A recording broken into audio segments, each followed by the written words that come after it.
Bienvenue dans l'émission Le Business du Fitness, le podcast pour comprendre le futur du fitness et inspirer tous les professionnels à devenir une meilleure version d'eux-mêmes. Je suis Andy, coach sportif depuis 20 ans et j'accompagne des coachs et des patrons de clubs à créer un business dont ils sont fiers. Avec ce podcast, je vous propose de rencontrer ensemble des personnes inspirantes. L'idée est de rentrer dans leur tête et de comprendre comment ils en sont arrivés là aujourd'hui. Si vous voulez recevoir toutes les notes de l'épisode, pensez à vous inscrire à la newsletter. Vous trouverez le lien dans la description. Dans l'épisode du jour, j'ai le plaisir d'inviter Christophe Batz, expert comptable de métier et passionné par le fitness. L'une de ses premières expériences lui fait perdre plus de 75 000 €. Mais Christophe est quelqu'un qui sait rebondir rapidement. Aujourd'hui, son objectif est de faire monter en compétence les coachs sportifs.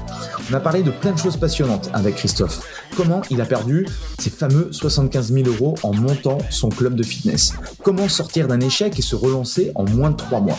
Comment il a ouvert sa première école de formation. Sa vision du coaching sportif et sa vision du fitness. Pourquoi s'investir est la meilleure chose que vous puissiez mettre en place dans votre vie. Et encore beaucoup d'autres choses. Bref, je ne vous en dis pas plus et je laisse place à notre conversation avec Christophe Batz. Salut à tous, ravi de vous retrouver dans ce nouvel épisode du Business du Fitness. Et aujourd'hui, j'ai la chance d'accueillir Christophe Batz. Salut Christophe. Salut Andy, ça fait plaisir de te retrouver et salut tout le monde. Bienvenue dans ce podcast. Yes. Alors, je pense que beaucoup de personnes te connaissent, mais j'aime bien poser cette question. Comment tu te décrirais en quelques minutes?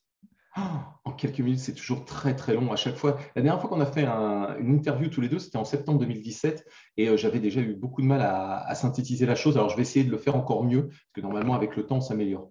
L'idée, c'est de me décrire en deux voies d'évolution. Une voie qui était l'expertise comptable et une voie qui était les arts martiaux et les métiers de la forme. Donc, en fait, j'ai eu la chance de progresser dans ces deux voies, une universitaire et puis une sportive, qui fait qu'à un moment donné, ça s'est rejoint et me voilà en tant que coach sportif et puis formateur, en général. Voilà, c'est comme ça qu'on peut me décrire le plus facilement, je dirais. Ok. Et j'aime bien justement retourner moi en arrière. Qu'est-ce qui fait que tu t'es lancé dans le coaching sportif et comment tu es arrivé en fait dans le domaine du fitness? Parce que tu es aussi un dinosaure un petit peu du fitness. Excuse-moi du terme, mais c'est un peu ça. Parce que ça fait combien de temps du coup? Combien d'années? Ah ouais, j'ai commencé avec le début du fitness en France, avec Véronique et Davina, en 1984. Là, j'étais assez jeune, je n'étais pas encore coach sportif, mais j'étais devant ma télé. Et déjà, je suivais, j'étais attiré par les émissions de télévision et qui mettaient en avant le fitness. Et puis, par la suite, ça a été un coup de bol, un coup de hasard. Le club dans lequel je suivais des cours de fitness et dans lequel je donnais aussi des cours de karaté a perdu deux, trois de ces éléments de l'équipe qui sont partis à un moment donné pour une raison quelconque. Et le club s'est retrouvé sans coach, ou avec, si vous voulez, une sorte de chaise à 3 pieds, donc assez bancale, avec l'obligation de retrouver rapidement quelqu'un pour donner des cours collectifs parce qu'il y avait des coachs qui étaient partis et qui donnaient habituellement ces cours. Donc, de remplacer ces coachs. Et puis, le dirigeant du club m'a dit toi qui suis les cours et tu as l'air de pas trop mal t'en sortir, est-ce que ça te dirait d'y aller? Et ben, j'ai dit cap. Et voilà, et j'ai commencé comme ça. Ok. Et à cette époque-là, tu étais déjà dans tout ce qui était comptabilité ou autre, ou tu travaillais déjà dans ce secteur-là ou pas du tout? Alors, j'étais étudiant à l'époque, je n'étais pas encore rentré dans la filière expertise comptable. Je passais, c'était en 92, donc je passais, j'étais pas encore, j'étais encore étudiant, j'étais très jeune étudiant en expertise comptable, mais à côté, je donnais des cours de karaté et je suivais des cours de fitness. Ouais. Ok. Et du coup, ces premières expériences de cours, ça s'est passé comment? Alors, en fait, j'ai commencé à donner des cours qui étaient des cours très simples. À l'époque, on avait sur toi et moi, on s'en souvient, on avait sur les plannings des cours d'abdos fessiers, des cours de stretching, des cours de CAF. Ou de fac, ça dépendait comment tu… Bras, buste, épaules, je ne sais pas si tu te souviens. Ouais. Body sculpt, stretching, etc.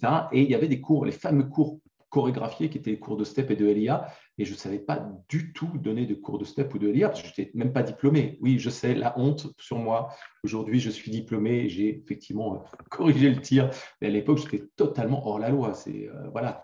Et je débutais, et puis j'ai passé mes diplômes par la suite. Et j'ai commencé par des cours très, très simples, parce que j'avais la relation musique-mouvement. Ça, c'était quelque chose que j'avais en moi. Je ne sais pas, ça devait être instinctif. Je savais faire déjà des step touch avant même de faire du fitness, surtout quand j'allais en discothèque. Et puis, voilà, ça a relativement bien donné, parce que j'avais un côté peut-être animateur qui plaisait bien et qui corrigeait ou qui masquait mes erreurs techniques, pourquoi pas, tu vois, ou peut-être des erreurs pédagogiques que je pouvais avoir évidemment à l'époque. Et puis, j'ai complètement, par contre, j'ai surtout pas été dans les cours chorégraphiés où je me serais fait descendre, évidemment. Ça a été par la suite. Mais voilà comment ça a commencé. Après, est-ce qu'on peut dire que, on va dire, ton expérience dans les arts martiaux ou le fait peut-être de gérer un groupe ou autre, ça a peut-être été aussi plus facile pour toi de te lancer, non? Oui, effectivement, tu as raison. Je dirais que le fait d'être face à un public et d'être plutôt à l'aise, ça venait de deux choses. Un, le fait déjà de donner des cours de karaté, et puis aussi d'un papa qui avait été extraordinaire à la base. Bon, maintenant, il est décédé, mais j'ai un papa qui m'avait un jour, alors que j'étais très jeune, m'avait lancé sur les planches pour faire des spectacles de magie. Et donc, j'avais un peu moins l'appréhension du public ou le trac qu'on peut avoir. Ouais. Ouais, ça joue, ça joue beaucoup quand tu es sur le podium. Et, euh, et du coup, comment tu t'es amené justement à passer tes diplômes ou autres? Comment ça s'est fait, ça? Par une façon très, très logique, quoi. C'était la pression juridique. C'est qu'à l'époque, il y avait de plus en plus de contrôles dans les clubs de la DDJS, Direction départementale de la jeunesse et des sports, et qui faisait très, très attention, de plus en plus de contrôles pour faire attention que les coachs sportifs qui enseignaient contre rémunération dans les clubs soient bien diplômés d'État. Et j'ai pas eu le choix. Alors, j'étais déjà brevet d'état de karaté à l'époque, donc j'avais déjà un brevet d'état et il me restait plus qu'à passer la spécificité métier de la forme. Donc ça, c'est ce que je me suis dit à un moment donné, la pression, elle est trop forte. Je vais me faire épingler. C'est pas génial, c'est pas super confortable d'être dans une situation comme ça. Donc, allez, je me lance et puis je m'inscris pour. À l'époque, on pouvait passer en candidat libre. Ok. Et donc, du coup, ton BE en poche, après, pour toi, ça a été quoi la suite? Brevet d'état en poche, je commence à donner des cours, je suis relativement content. J'ouvre un club avec un associé que j'avais rencontré à l'armée et on ouvre un club donc sur Caen qui était le petit frère d'Espace Vital Paris. Donc, pour les plus anciens d'entre vous, vous devez vous souvenir d'Espace Vital qui était au plein centre de Paris, à Beaubourg. Et Espace Vital, dans lequel je donnais des cours à l'époque, nous a autorisé à utiliser la marque Vital pour créer le tout premier club Vital de province, parce qu'il n'y en avait qu'un, c'était sur Paris jusqu'à présent. Donc, on est devenu le petit frère du célèbre club parisien Vital en s'installant à Caen. Et donc, j'ai ouvert mon club avec mon associé. Et puis, par la suite, Tu avais quel âge à cette époque-là quand tu as lancé ça? j'avais 29 ans. Ok. Et tu avais déjà géré quelque chose? Enfin, comment ça t'est venu du coup de monter un club? Alors, j'avais jamais créé d'entreprise. C'était ma Ok. toute première. J'avais tout dans la tête en théorie, parce que ça faisait partie de mon cursus Hmm.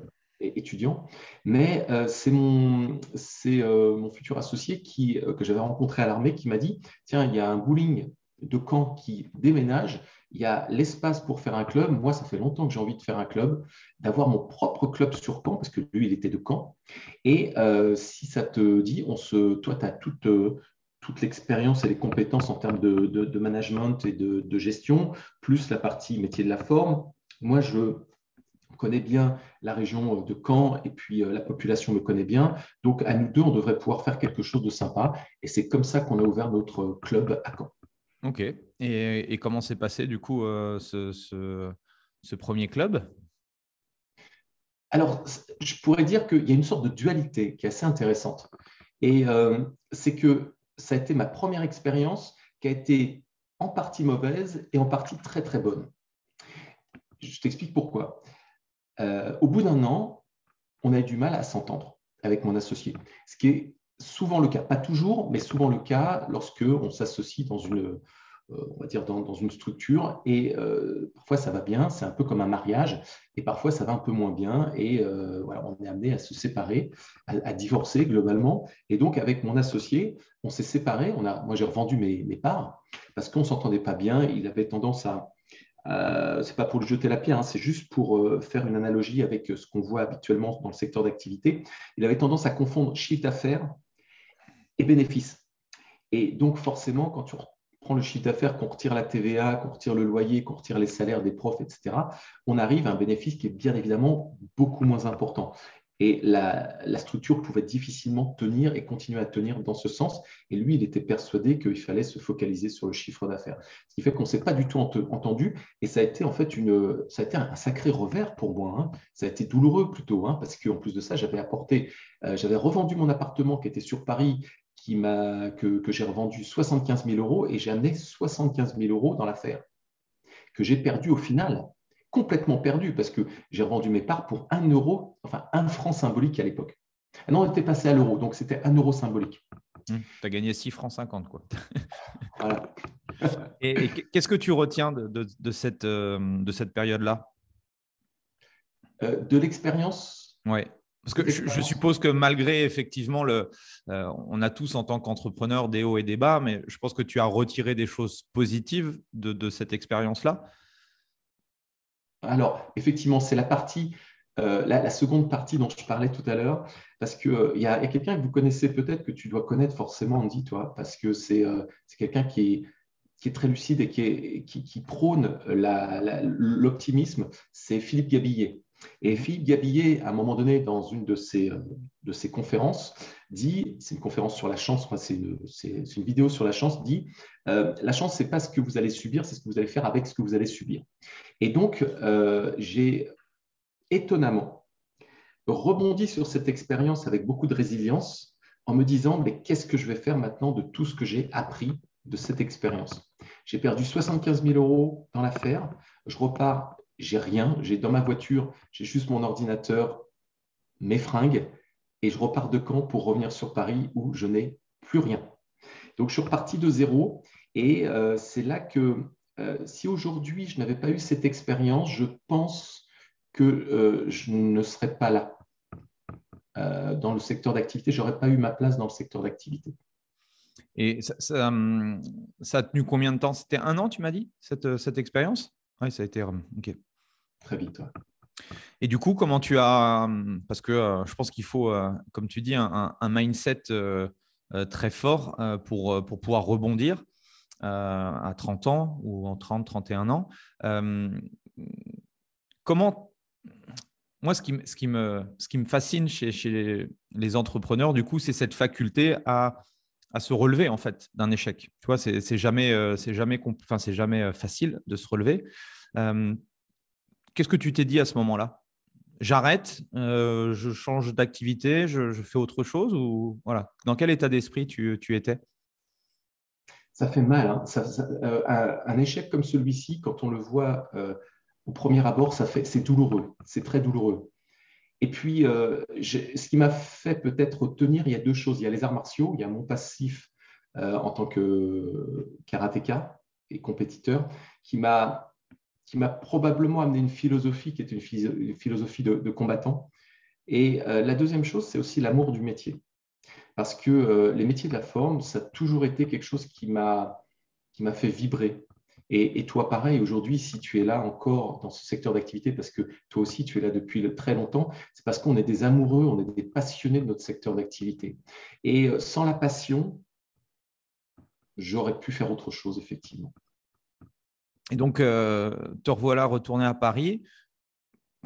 Qu'est-ce que tu fais? Tu vas prospecter dans les clubs? Tu relances, entre guillemets, tes premiers amours sur Paris? Ou voilà, comment tu fais? Eh ben, exactement. Je recontacte mon réseau. Je reprends des créneaux dans des clubs. À l'époque, la seule maison que j'avais, c'était une maison familiale qui n'étaient pas chauffés. Je dormais, il faisait 5 degrés en fait, dans des draps qui étaient humides, avec une imprimante, avec des feuilles de papier qui étaient humides.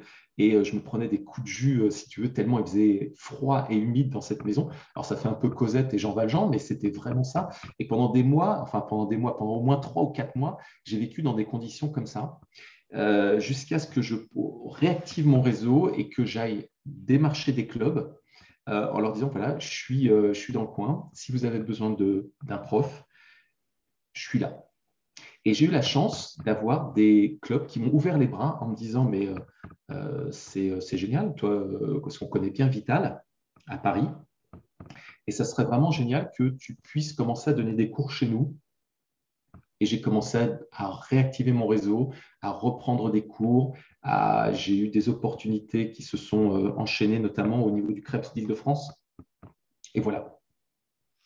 Comment tu fais pour, entre guillemets, pour activer ton réseau et, on va dire, enfoncer des portes? Parce que souvent, je parle avec des coachs, des entrepreneurs ou autres, tu vois, cette fébrilité d'aller vers les autres, de peur soit de déranger ou de peur d'être ridicule ou autre. Qu'est-ce que tu pourrais leur donner comme conseil, toi? Parce qu'en écoutant, moi, cette histoire, c'est hyper inspirant, toi. Genre, tu as tout perdu. Et tu as quand même la force, comme tu le dis, voilà, de réactiver ton réseau, de repartir comme si, entre guillemets, il ne s'était rien passé, et puis voilà, d'avancer, quoi. Qu'est-ce que tu pourrais leur dire à toutes ces personnes-là qui aujourd'hui doutent ou qui galèrent, et quel message tu pourrais leur dire? C'est vraiment une super question. Pendant que tu me l'as posée, j'étais en train de repartir dans mon histoire et essayer de trouver en fait la raison. Je crois que en fait, le fait de démarcher des clubs, bah, c'est comme démarcher en vente. C'est la même chose. À partir du moment où on est convaincu qu'on a cette force au plus profond de nous de vouloir réussir, ça se sent sur nous, ça se sent en nous, ça se sent dans notre voix. Donc, l'interlocuteur qui est en face, à savoir le responsable des profs qui va nous recevoir ou le patron du club, va sentir qu'il y a quelque chose dans notre voix. Ce n'est pas quelque chose d'hésitant, c'est de la confiance, de l'envie, une sorte d'énergie qui va être positive pour lui, pour son club. Donc, ça se ressent énormément et dans la façon de dire les choses, dans le vibrato qu'on peut avoir dans la voix, dans les expressions du visage, le body language, le langage du corps, les petits pincements ou les petits mouvements au niveau de la mâchoire qui sont imperceptibles en temps normal, mais que l'inconscient de l'interlocuteur perçoit comme étant soit une force, soit une menace. Et je te dirais que j'avais tellement l'envie de m'en sortir, de rebondir après ce coup dur, que ça a dû pouvoir se sentir en moi et qu'ils ont senti l'envie de devenir pour eux, non pas un employé, mais un collaborateur. C'est-à-dire quelqu'un qui allait les aider dans leur tâche de dirigeant ou dans leur tâche de responsable des profs pour, main dans la main, les aider à jouer le jeu de la concurrence, parce que tout autour, il y avait beaucoup de clubs concurrents. Et donc, en l'espace de quelques mois, tu as réussi à rebondir, à retrouver des heures, à retrouver un job, du coup. Oui, il a fallu à peu près 3 mois de mémoire. 3 mois pour y arriver, c'est long, mais c'est court aussi, parce que quand on bouge pour aller un peu à droite, à gauche tous les jours, ça fait son petit bonhomme de chemin. À l'époque, on avait Internet n'était qu'en 56K. Ce n'était pas l'Internet qu'on a aujourd'hui. Et il n'y avait pas autant d'opportunités ou de possibilités de pouvoir contacter les clubs comme c'est actuellement. Donc, il faut bien se remettre dans le contexte de l'époque. La communication n'était que essentiellement par téléphone ou en one-on-one, c'est-à-dire vraiment en contact avec le dirigeant du club ou le responsable du club. Donc, il fallait prendre sa voiture, il fallait faire beaucoup de kilomètres, il fallait espérer que le dirigeant soit là ou que le responsable soit là, ou alors c'était par téléphone, mais par téléphone, c'est toujours un peu aléatoire parce que quand on a quelqu'un en face de nous, et ça, tu le sais très, très bien, ça change la donne. La connexion n'est pas du tout la même. Et Et du coup, quelle a été la suite pour toi? Comment ça s'est passé du coup après cette période-là? Je dirais que ça a été comme des réactions en chaîne. Euh, on m'a demandé d'être jury au Crêpes d'Oulgat en Normandie, chose que j'ai acceptée. Ça durait 3 jours. Et en rentrant du Crêpes, j'étais sur la route. Je travaillais dans un club à l'époque qui était en région parisienne, donc j'étais sur la route pour revenir vers Paris, depuis Caen. Et j'appelle un des dirigeants du club parce que j'ai une idée comme ça. Et je lui dis, voilà, écoute Thierry, tu as un club dans lequel je donne des cours. Tu as 2 salles de cours, une petite, une grande, et la petite, elle est quasiment inexploitée. Il y a un taux de remplissage en cours collectif qui n'est pas énorme. Qu'est-ce que tu penses éventuellement de prendre cette salle, de la transformer en salle de classe avec des tables, des chaises, un tableau, un vidéoprojecteur et d'ouvrir une école de formation pour le brevet d'état des métiers de la forme. À l'époque, le BPGEPS n'existait pas encore. Donc, c'était le brevet d'état des métiers de la forme. Et je tombe donc sur son répondeur, je lui laisse ce message, je raccroche et quelques minutes après, il m'appelle et la première chose qu'il m'a dite, c'est « on commence quand ?» On était en avril 2003. Ouais, on était en avril 2003. On avait 4 mois pour ouvrir l'école et faire de la communication pour qu'on ait des élèves qui viennent se former dans l'école. J'ai relevé mes manches, je suis allé sur tous les forums qui existaient à l'époque et j'ai répondu à énormément de questions des internautes quant aux moyens de pouvoir passer son brevet d'état, etc. Bon, il y avait des forums qui étaient, 2-3 forums qui étaient sur le sujet. Et en l'espace de rien qu'en faisant cette démarche-là, donc toujours encore une fois en allant vers les autres et en se relevant les manches et en étant convaincu, on a réussi à ouvrir notre première section en septembre suivant avec 15 personnes, 15 étudiants. Ça a été extraordinaire. Et je l'ai appelé Fitness Academy. Alors je dis je l'ai appelé, je l'ai proposé aussi à mes associés, Fitness Academy, parce qu'à l'époque, c'était l'époque de la Star Academy. Et l'idée, c'était de pouvoir surfer sur la tendance pour s'inspirer en fait d'un état d'esprit qui fonctionnait ou d'une émission de télé qui fonctionnait très très bien, avec un petit bonhomme qui avait la main vers le haut avec une étoile, et de surfer là-dessus pour attirer davantage sur quelque chose qui était encourageant, qui était stimulant, qui pouvait s'apparenter à être une école comme les écoles de chant et de danse, comme l'école de chant et de danse qui était la Star Academy, une école pour accueillir des coachs, des futurs coachs en fitness. Et le petit bonhomme était un bonhomme pareil, à peu près, enfin très très proche, mais avec un haltère dans les mains, vers le haut, à l'instar du logo, la Star Academy. Ça a très bien fonctionné. Ok. Et comment ça t'est venu de monter une école? Parce qu'il y en avait très très peu, il me semble, à cette époque-là encore. Ouais, c'était essentiellement les crêpes. Il y avait beaucoup de crêpes et très peu d'écoles privées. Donc, on a été une des premières écoles privées, Fitness Academy. Je dirais que c'est un flash que j'ai eu à un moment donné. C'est peut-être, tu vois, comme un puzzle qui s'est rassemblé d'un seul coup et qui est devenu une idée. Et une idée qui était, avec un projet probant, un projet qui pouvait se faire facilement sans avoir à engager trop de capital, parce que j'avais quand même perdu 75 000 euros dans mon club. Et voilà, j'avais envie de ne pas prendre autant de risques qu'avant. Donc, avec un projet qui était un projet à 1 000 euros par personne à l'époque. Donc, on a monté comme ça, mais c'est venu en revenant de Caen, j'ai eu d'un seul coup, bam, un flash. Et c'est là que j'ai décroché mon téléphone. Ok.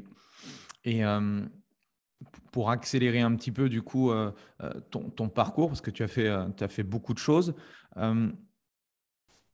depuis 10-15 ans, comment tu vois le marché du fitness? Grande évolution, ça s'est accéléré. Enfin, ce que j'ai pu voir, hein, et encore, je ne suis pas partout. Hein, donc, ce que je vais donner, ça peut être un peu édulcoré.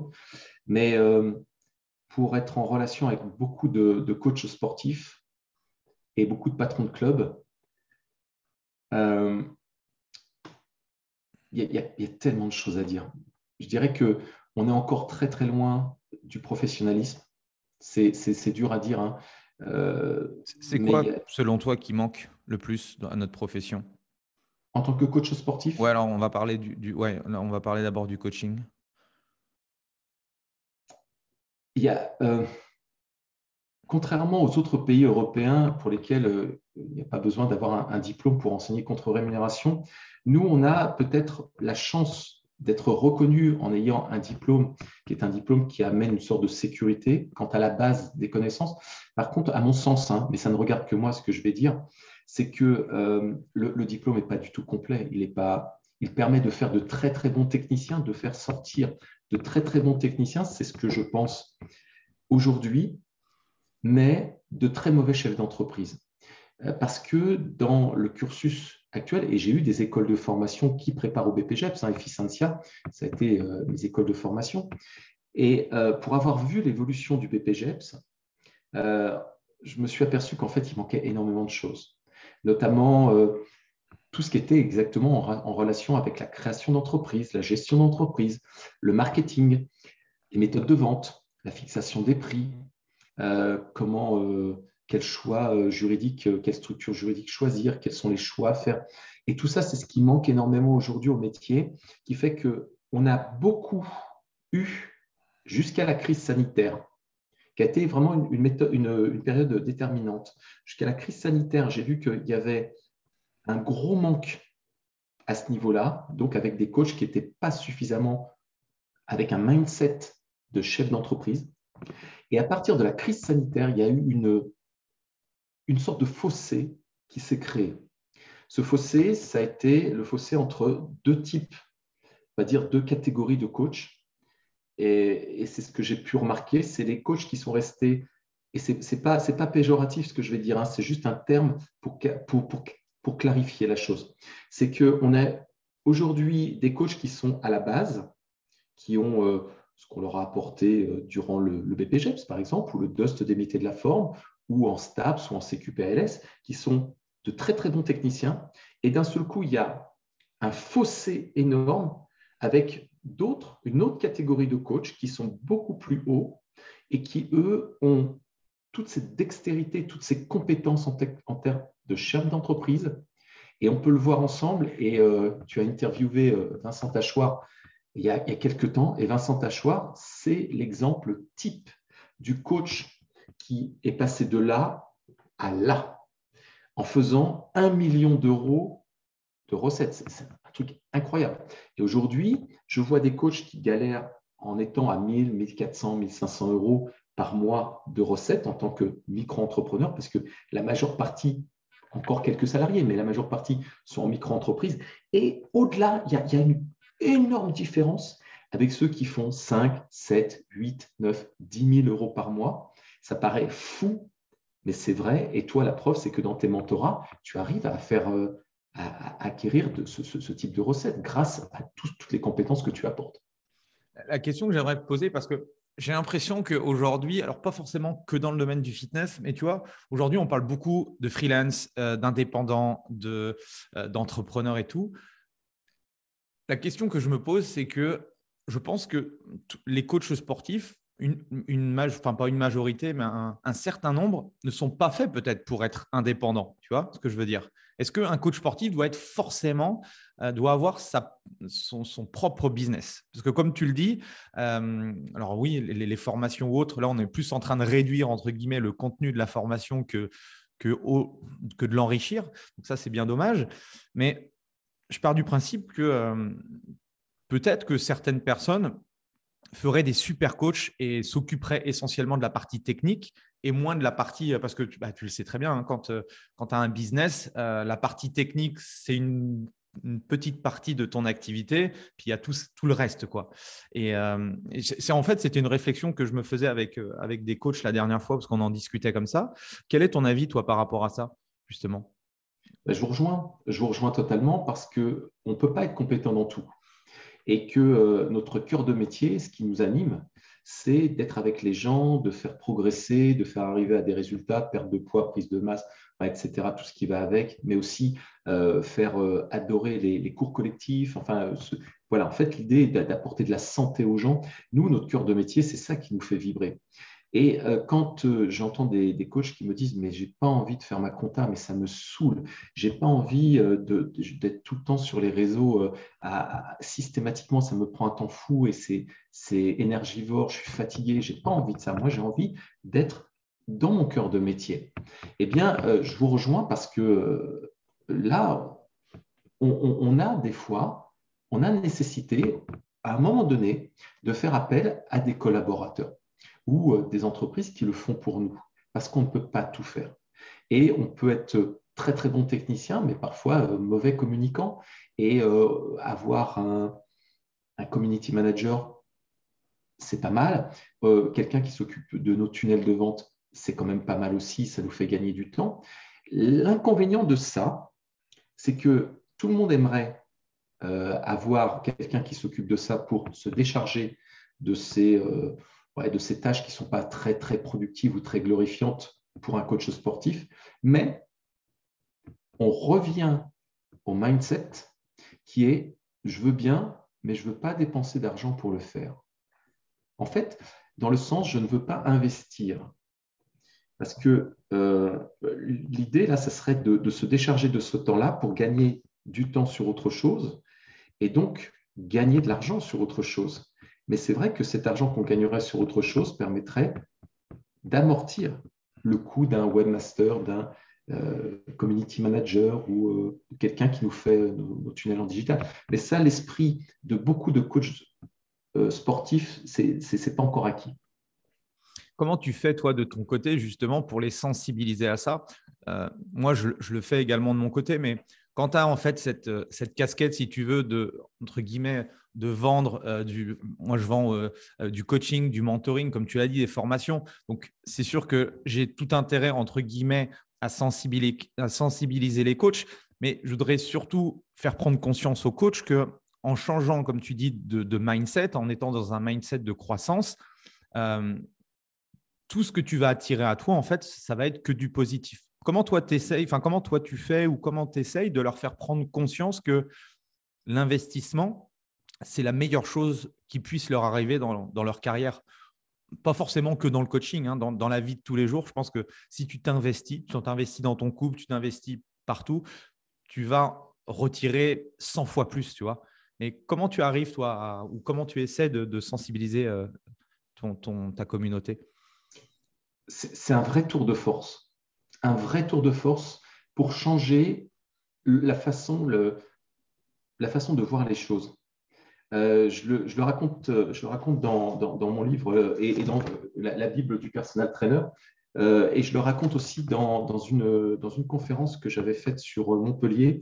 C'est de savoir, à un moment donné, être capable de se dire « j'ai un costume de consommateur, mais j'ai aussi un costume de vendeur en tant que coach sportif, en tant que personal trainer, par exemple. » Eh bien, mon costume de consommateur, je ne peux pas le garder quand je suis un vendeur.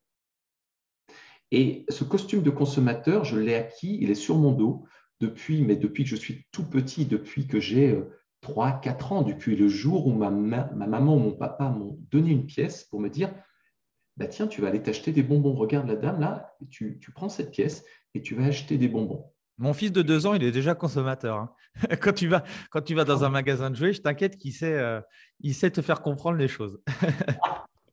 Et c'est de ce jour-là que la première fois qu'on achète, quand on est tout petit, qu'on endosse le costume de consommateur. Mais ça va durer extrêmement longtemps. Et un jour, on se dit, bah, tiens, maintenant, il faut que je devienne vendeur. Mais on a gardé toutes nos habitudes sans s'en rendre compte de consommateur, avec ces histoires de prix dégressifs. Si je te fais ma séance, elle est à 50 €. Si tu m'en prends 10, je te les fais à 40. Si tu m'en prends 20, je te descends à 35. Ça, c'est des réactions qu'on a tous eues en tant que coach sportif, mais qui en réalité sont dues à notre passé de consommateur quand on allait dans les supermarchés et qu'on voyait une boîte de thon, c'était 3 €, et si tu me les prends par lot de 10, eh bien, tu vas les avoir à 2,50. Mais en fait, c'est ces habitudes de consommateur qu'on a gardées au plus profond de nous, mais qui ne sont pas bonnes quand on est des vendeurs. Et c'est très, très dur de faire comprendre à des coachs sportifs qui ont des années et des années d'habitude de consommateur qu'à un moment donné, il faut parfois changer son prisme, changer sa façon de faire pour devenir quelqu'un d'autre et se détacher, le temps de mettre son costume de vendeur, de se détacher de ses habitudes de consommateur. Et pour y arriver, parce que c'était ta question, je me base toujours sur on va dire un dicton qui est le changement est une porte qui ne s'ouvre que de l'intérieur. Le changement est une porte qui ne s'ouvre que de l'intérieur. Ça veut dire qu'on aura beau leur dire arrêtez d'être comme ça, faites comme ça, faites comme ça, faites comme ça. Je me dis que je m'épuise à le faire. Alors, ce que je fais, c'est tout simplement que je délivre du contenu sur la toile au travers des webinaires sur ma chaîne YouTube Christophe Batz Formation, où je donne des contenus, des webinaires, des micros, des capsules, des trucs, tout ce qui permet à un moment donné de s'immerger dans un certain état d'esprit et de se dire, putain, je plante des petites graines, peut-être qu'à un moment donné, ça va germer et ça va faire réagir certaines personnes qui vont ouvrir cette porte qui amène au changement. Et au travers de conférences, au travers de publications qui font réagir, qui sont parfois un peu punchy, mais qui font réagir sur les réseaux sociaux, des choses comme ça. Donc, voilà comment je le fais de façon indirecte, parce que si je le faisais de façon directe face à un mur, je me prendrais le mur. Donc, il est préférable presque de les éduquer de façon presque indirecte en les faisant réfléchir. Yes. Et tu as été un des premiers aussi, comme tu l'as dit, à créer du contenu. Et moi, c'est ce que j'ai aimé aussi à l'époque quand j'ai commencé à créer du contenu et on n'était pas nombreux à parler de business dans le personal training. C'était très mal vu à l'époque. Enfin, moi, je me souviens d'avoir reçu pas mal d'insultes et de commentaires pas très cool. Et comment t'es venu le fait que la création de contenu, pour toi, c'est un outil marketing extrêmement puissant? Est-ce que tu me rejoins par rapport à ça? Alors, en fait, mon mindset, en fait, mon leitmotiv, je pense que Laurence Broussier, qui est ma collaboratrice, le résumerait mieux que moi. C'est l'esprit Christophe Batz Formation. C'est faire en sorte de faire monter le niveau des coachs sportifs français. Ça, c'est mon leitmotiv. J'ai toujours eu ça au plus profond de moi, c'était de faire monter le niveau français. Et ce que je donne comme contenu, aujourd'hui, c'est plus pour faire réagir que pour faire acquérir. Certes, c'est sûr qu'on va avoir des personnes qui vont à un moment donné s'intéresser à ce que l'on fait et venir suivre nos formations, hein, ouais, parce que peut-être que ça correspond à ce qu'ils aiment entendre, mais quelque part, l'idée, et c'est tous les webinaires qu'on a fait durant la crise sanitaire qui n'est pas finie, là, c'est tous ces webinaires qu'on faisait tous les, je ne sais plus combien on en a fait, mais c'était énorme, sur plein de sujets différents pour, à un moment donné, faire en sorte qu'il y ait une certaine culture dans notre communauté de coachs sportifs et qu'il y ait des réactions qui fassent monter ce niveau professionnel, là, en France. Et c'est dans cet esprit-là qu'à un moment donné, je me suis dit, il faut qu'on amène du contenu. Il faut qu'on fasse des choses qui soient terrain et qui donnent envie, à un moment donné, de se dire, mais c'est vrai qu'il y a peut-être d'autres possibilités de pouvoir évoluer dans le métier. C'est intéressant. Tiens, je vais aller voir qu'est-ce que ça peut donner. Je vais aller sur la toile. Je vais contacter Andy Poiron, Alex Kiefer, François Gérin, Lohan Boucher, etc. Et puis, c'est vrai que tout ce petit monde-là, à un moment donné, à nous tous, main dans la main, parce qu'on travaille vraiment main dans la main, enfin, c'est comme ça que je le perçois, on fait monter le niveau français. Et depuis le début de la crise sanitaire, c'est ce qui a fait qu'il y a eu une masse de coachs sportifs qui sont passés au niveau supérieur. C'est super. Moi, je suis content pour notre secteur d'activité. Qu'est-ce qui a changé pour toi avec la période que tu as parlé, là, avec la Covid, par rapport au métier de coach sportif? Tu as vu un changement, toi, entre 2020 et 2022? Ouais, il y a eu une prise de conscience Quand j'ai commencé à faire les premiers webinaires, j'avais une phrase qui était la phrase suivante. On était en avril 2020, hein, c'était la crise, le 17 mars 2020, c'était déjà le confinement. Et j'avais une phrase qui était, enfin j'en avais deux. Ce ne sont pas les coachs les plus forts ni les plus intelligents qui s'en sortiront, mais ceux qui sont les plus aptes à s'adapter.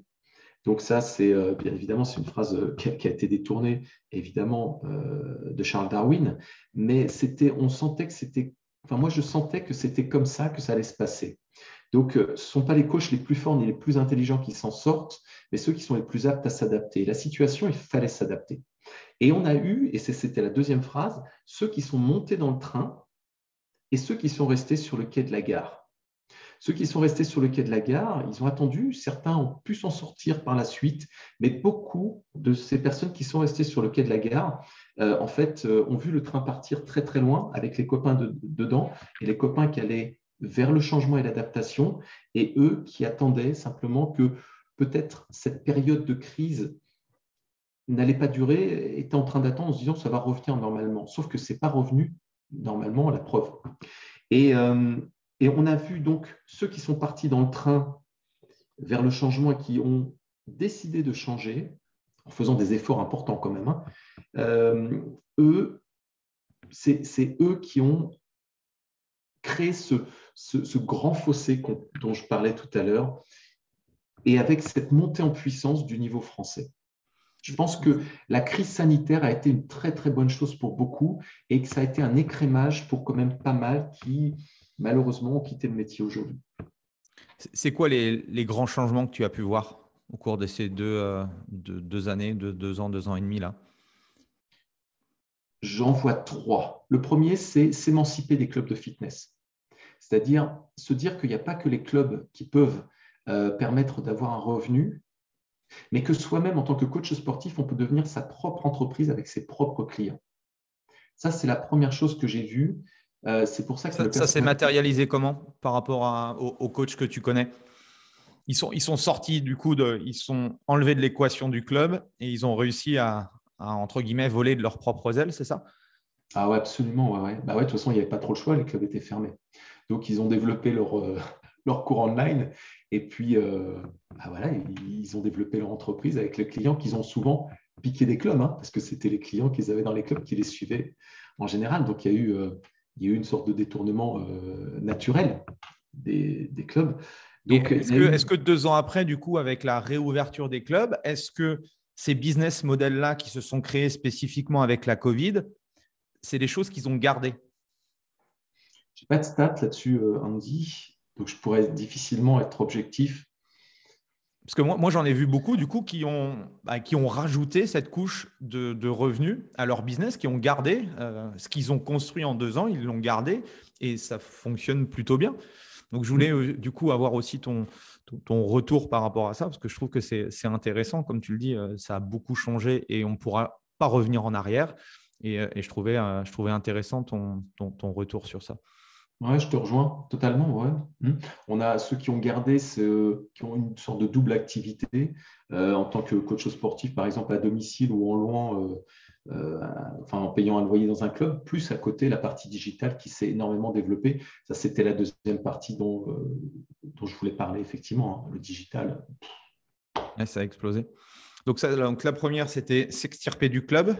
Je t'ai coupé. Le deuxième, du coup, c'était quoi? La deuxième grande tendance que tu avais? Ouais, le digital. Digitalisation. Ah ouais, la digitalisation énorme. Ça, de toute façon, même moi, hein, qui donnait que des formations en présentiel, à partir du 17 mars 2020, j'ai décliné la plus grande partie de mon catalogue de formation en distanciel. Et ça, il fallait à un moment donné que ça se fasse. Donc, c'était l'opportunité de pouvoir le faire et de proposer à des coachs qui étaient à La Réunion, des coachs à la Martinique, à la Guadeloupe, en Guyane, en Afrique du Nord, au Luxembourg, en Belgique, en Suisse, à Marseille, à Lyon, qui parfois étaient plutôt réticents à se déplacer pour aller suivre des formations en présentiel, de les faire en distanciel. Donc, effectivement, cette digitalisation, elle a touché tout le monde et aussi les coachs sportifs, évidemment. Donc ça, c'était le deuxième grand changement. Et le troisième grand changement, je dirais que c'est l'accélération du personal training en France. Il y a eu énormément de personal training ou de cours à domicile, pas forcément du personal training comme on peut l'imaginer, mais ça peut être aussi des cours de yoga, de pilates ou autres à domicile. Et il y a eu mais vraiment, c'était un tsunami de coachs qui n'arrêtaient pas de me dire, mais alors, tiens, je vais faire ça, qu'est-ce que tu en penses? Comment je dois me mettre en micro-entreprise? Est-ce que ça, je dois le déclarer sous le libéral et ça sous le commerce? Enfin, on a senti qu'il y avait une accélération énorme à ce niveau-là. Excellent, excellent, excellent. Je te rejoins sur ces points. Et du coup, pour prendre encore un peu plus de hauteur et comme tu as une vision aussi, on va dire, le fitness de manière générale, comment tu vois, toi, quelle est ta vision des clubs de fitness aujourd'hui? Est-ce que c'est difficile aussi pour eux? Enfin, voilà, quel est ton ressenti par rapport à ça? Il n'y a pas très longtemps, allez, on va dire il y a 15 jours de ça, j'ai une consultante en club qui m'appelle et qui me dit, qui me laisse un message et qui me dit là, il y a un truc de dingue qui est en train de se passer, c'est que les clubs de fitness manquent terriblement de profs, de coachs sportifs, surtout sur les cours collectifs. Il y a une carence énorme pour les cours collectifs. Et ça, c'est quelque chose que j'avais déjà prévu, puisque j'en parlais en septembre, c'était en septembre, je crois, juillet ou août dernier. Je l'avais dit, il va y avoir, non, c'est en juillet dernier, je l'avais dit, il va y avoir énormément, vous allez manquer, il va y avoir une carence en prof, c'est obligé, vu comment ça se profile et que beaucoup partent avec leur propre clientèle et n'ont plus envie de rester le soir à donner des cours jusqu'à 22 heures. Ils ont envie d'avoir une vie, ils ont découvert qu'ils avaient la possibilité d'avoir une vie sociale. Pour moi, il va y avoir une carence en prof. Et aujourd'hui, on arrive à cette carence en prof dans les clubs. Et je crois que, pour répondre à ta question, c'est le plus gros problème, même, je dirais même plus gros que les problèmes de trésorerie. C'est aujourd'hui le manque de diplômés qui acceptent d'aller travailler dans les clubs. Ok. Donc là, les solutions sont lesquelles? Alors, les solutions, trouver des solutions, c'est réfléchir à des solutions. Après, est-ce que c'est les bonnes ou pas? Je ne sais pas si tu te souviens, ces belles époques qu'on a vécues tous les deux quand on était dans ce secteur d'activité dans lequel il y avait énormément de plaisir quand les gens qui suivaient nos cours avaient le smile, le sourire, qu'ils criaient, qu'on sentait qu'il y avait de l'énergie, que nous, en tant que coach sportif, que prof de fitness dans les clubs, on arrivait dans nos cours à créer des émulsions, de l'émotion. Aujourd'hui, quand je vais dans les clubs, je vois des cours collectifs, mais il n'y a plus cette émotion. Okay. Et à mon sens, je dirais deux choses. Un, c'est que les cours pré-chorégraphiés sont en perte de vitesse, n'ont plus forcément l'aura qu'il y avait avant, et qu'il y a nécessité aujourd'hui de redonner de l'humanité et du fun dans les clubs. Du jour où on retrouvera cette énergie dans les clubs, on va fidéliser forcément parce que les émotions positives aident à fidéliser parce que quand on a eu une décharge d'émotions, qu'on est rempli de joie, qu'on est dans le vestiaire, qu'on va chez soi, qu'on se dise vivement la prochaine fois que je vais au club pour retrouver les copains, les copines, mon coach qui me fait rire ou qui me donne une énergie de dingue, vivement, ça fidélise, mais aussi je dirais qu'il y a cette nécessité de trouver aujourd'hui non plus des coachs qui sont des performeurs, mais des coachs qui seront aussi en partie animateurs. Moitié performeur, moitié animateur. Et j'y crois. Ouais. J'étais en train de réfléchir parce que je calculais là, moi je crois que ça fait 10 ans que j'ai plus donné du coup, même un peu plus de 10 ans maintenant, que j'ai plus donné de cours Les Smiths. Mais je suis persuadé que tu me donnes aujourd'hui une nouvelle chorégraphie de mes 3 programmes, c'était Pump, Attack, RPM que j'adorais. Si tu me redonnes une choré de Pump aujourd'hui, là, tu vois, je serais excité d'apprendre la choré et de redonner un cours devant 40 à 50 personnes. Et je pense que ce serait un truc de fou. Et c'est ça, en fait, je pense aussi qu'il faut peut-être aussi transmettre, tu vois, les vieux de la vieille, transmettre aux jeunes. C'est que c'était quand même cool, tu vois. Moi, j'en parle à beaucoup de personnes. J'ai interviewé des personnes maintenant qui ont évolué, qui sont devenus coachs, qui ont des box, des structures ou autres. Et la culture, en tout cas la culture des cours collectifs, la culture de Les Mills et tout, pour moi, ça a été une expérience hyper enrichissante à instant T. Et puis aujourd'hui, ça me sert encore énormément, tout ce que j'ai pu apprendre. Et comme tu le dis, c'était… pourtant, moi, je ne suis pas quelqu'un d'hyper fun, je suis quelqu'un d'assez introverti, mais je ne sais pas pourquoi, les cours Les Mills m'ont toujours permis d'avoir à la fois l'aspect sportif que j'aimais beaucoup, tu vois, se défoncer parce que c'était physique, tu vois, et puis transmettre en fait cette énergie-là. Et comme tu le dis, quand tu rentres, alors moi ça fait longtemps, enfin, je suis sorti un petit peu du cadre, on va dire cours collectif et club pour me concentrer exclusivement sur le personal training. Donc je n'ai pas vu en fait cette érosion peut-être des cours collectifs. Mais je trouve qu'il ne faudrait pas grand-chose, je pense, pour avec, je sais pas comment, mais en tout cas pour retrouver cette énergie dans les cours, quoi. La base, en fait, c'est la base, ce sont les écoles de formation. La faute revient aux écoles de formation et nous, en tant que formateurs. À mon sens, ça n'engage que moi ce que je dis, mais du jour où on va changer la façon de peut-être enseigner le métier aux futurs diplômés, on peut changer ce que ça va donner par la suite. Alors, tous ne sont pas forcément animateurs, mais on peut apprendre comment animer, comment rendre fun, même si on ne l'est pas, un cours La collectif. preuve, moi, je n'étais pas du tout animé. Enfin, moi, je n'avais pas la fibre. Je n'ai pas du tout la fibre à faire le con, tu vois. Enfin, ouais, je pense que, comme tu le dis, ça s'enseigne et puis surtout, ça se vit, quoi, tu vois. Ça se vit. Et comment, toi, tu essayes à travers les écoles de formation ou autres de faire renaître ça? Comme tu dis, je pense que les écoles de formation aujourd'hui, les CREPS, c'est eux, entre guillemets, qui impulsent le truc parce que c'est, entre guillemets, le départ. On ne peut pas faire autrement. Tu vois, je connais bien le modèle suisse, le modèle belge. Bon, si tu es autodidacte, entre guillemets, tu peux arriver sur les planches et, entre guillemets, tu peux donner un cours. Nous, on est obligé de passer par une école ou par un CREPS. Donc, effectivement, je pense que les premiers précurseurs, ça serait éventuellement ces protagonistes-là, quoi. Qu'est-ce qu'il faudrait, toi, selon toi, pour que on puisse retrouver cette énergie qu'on avait il y a 10, 15 ans, 20 ans en arrière?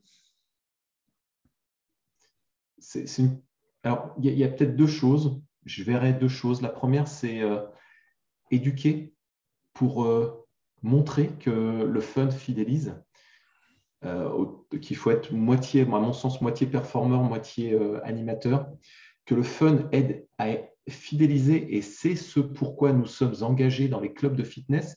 Ce n'est pas pour donner des cours collectifs que l'on est engagé, c'est pour fidéliser la clientèle, les membres du club. C'est pour ça qu'on nous engage.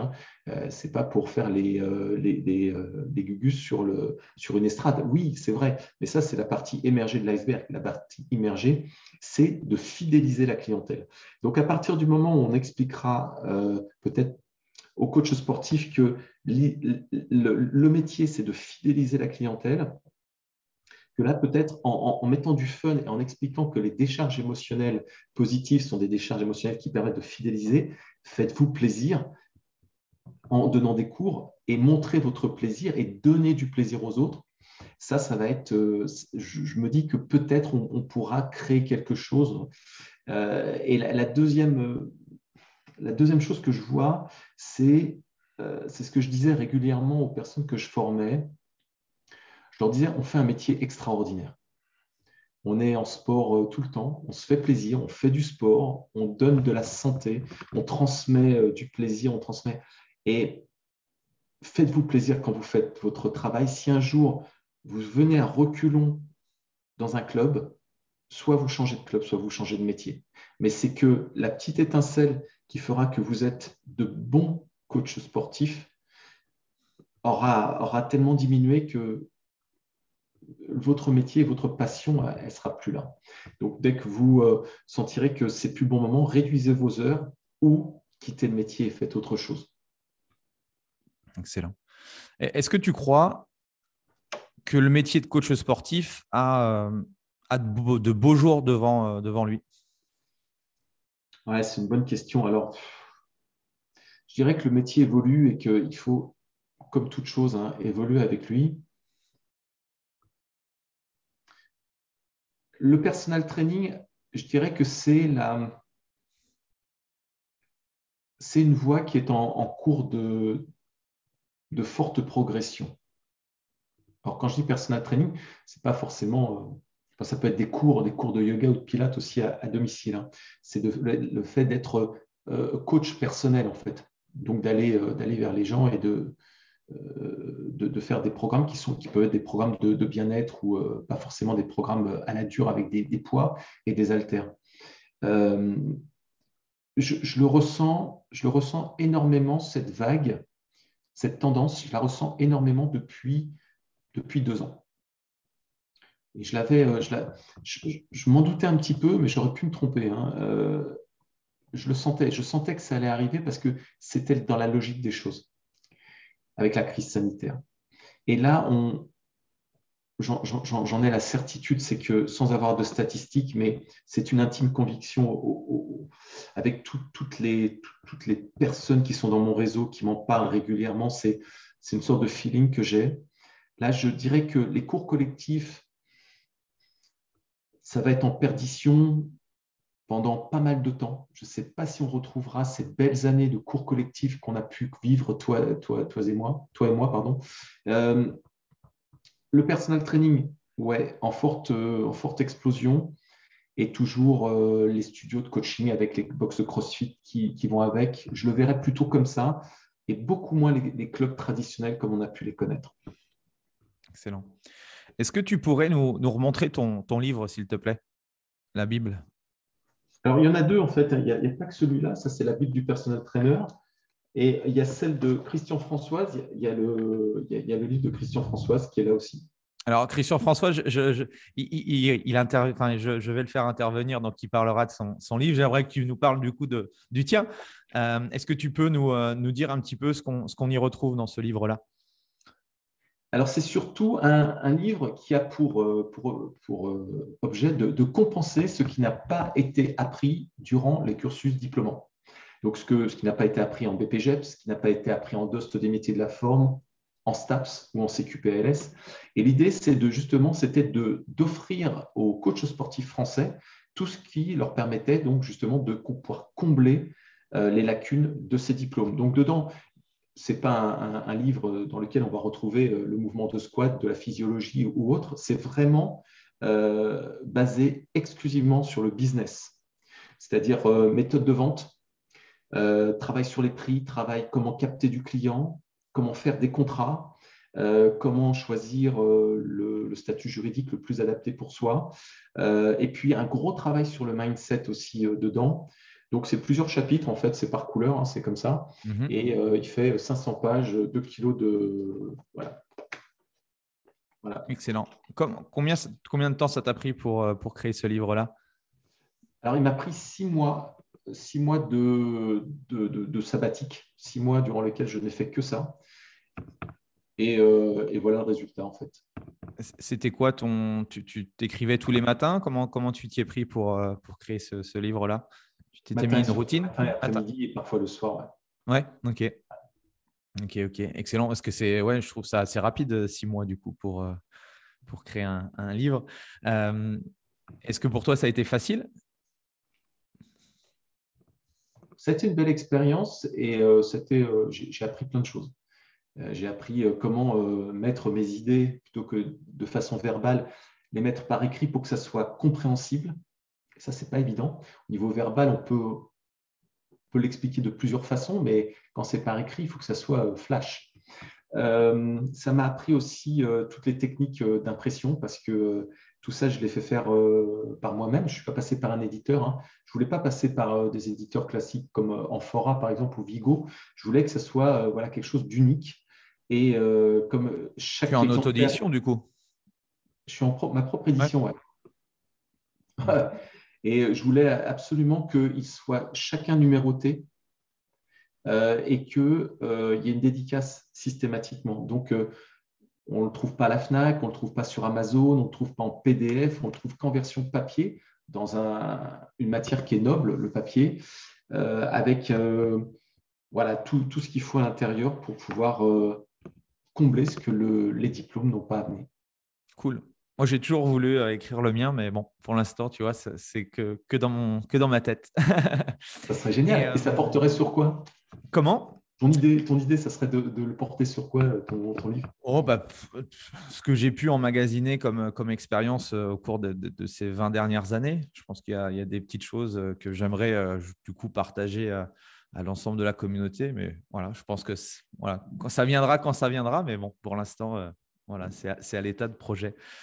Et qu'est-ce qu'on peut te souhaiter à toi, Christophe, pour les mois et les années à venir?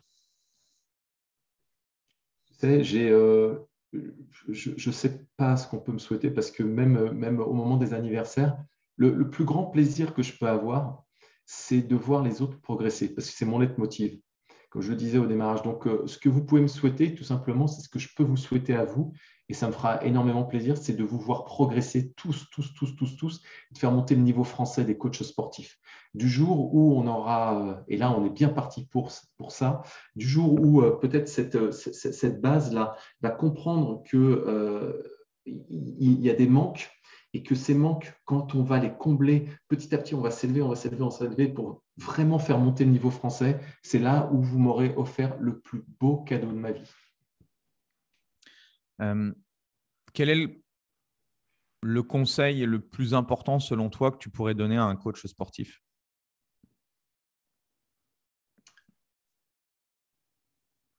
On a comment dire, on a une malédiction quand on devient coach sportif. Ça fait bizarre hein, de dire ça. Mais pour moi, il y a une malédiction. Et cette malédiction, c'est d'avoir à se former régulièrement, à s'informer et se former.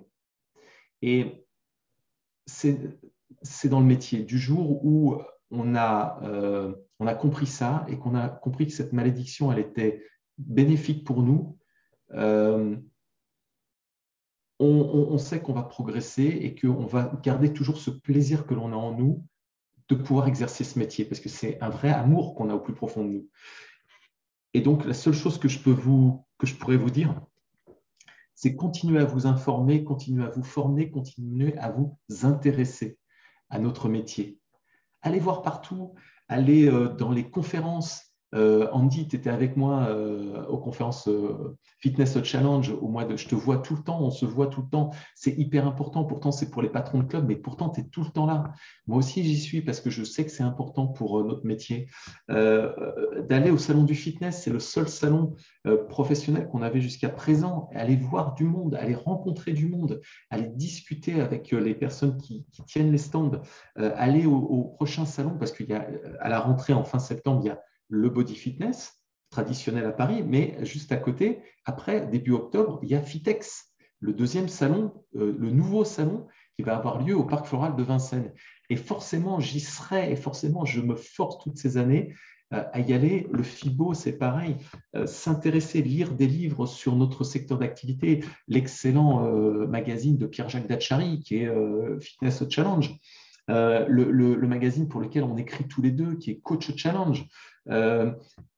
S'intéresser, discuter, se former, rencontrer du monde et toujours chercher à garder cette flamme qu'on a au plus profond de nous et qui nous fait maintenir notre passion.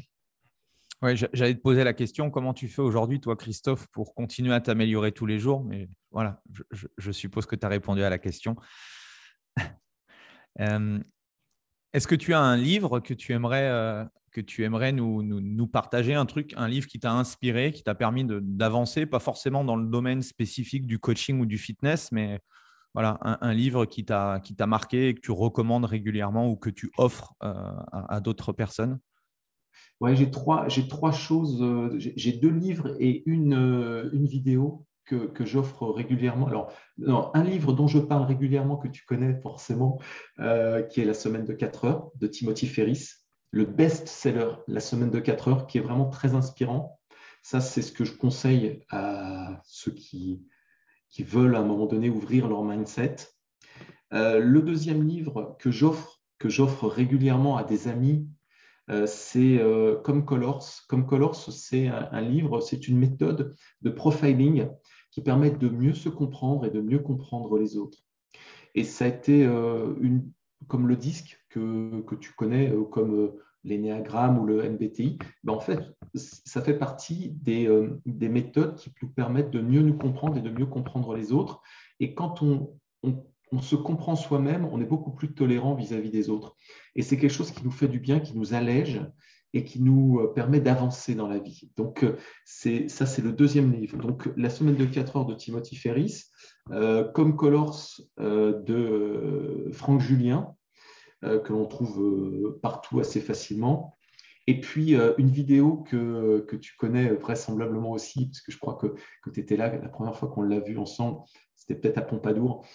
C'est la vidéo qui dure 6 minutes de Philippe Gabillet qui s'appelle « Comment avoir de la chance » et qu'il faut voir au moins 3 fois, qui est extraordinaire, qui est, pour ceux qui ne la connaissent pas, c'est un professeur d'une grande école de commerce qui, un jour, découvre qu'il a oublié de faire un cours à ses élèves. Et ce cours, c'est un cours sur la chance.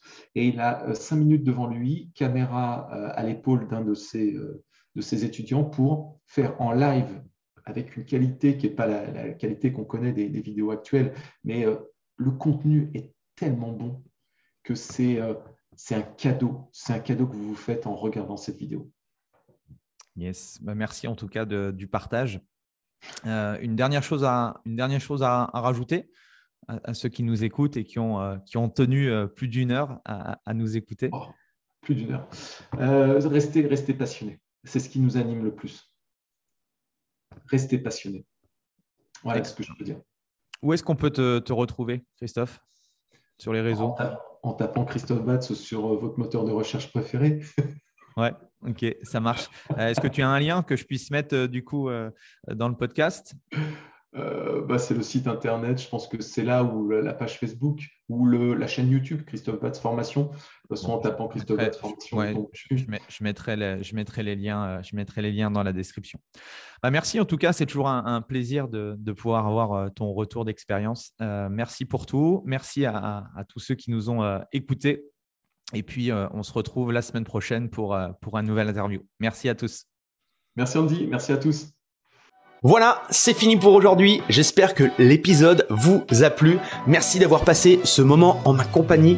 2 petites choses avant de vous quitter. Si vous cherchez les notes de l'épisode ou que vous voulez tout simplement me contacter personnellement, allez sur mon site andypoiron.com. Donc tout attaché, www.andypoiron.com. Vous trouverez toutes les informations nécessaires.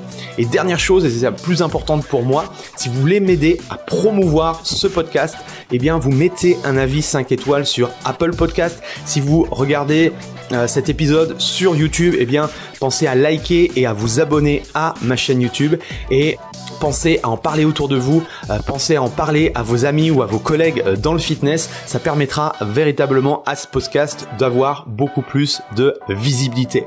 Voilà, en tout cas, merci, à très vite pour le prochain épisode.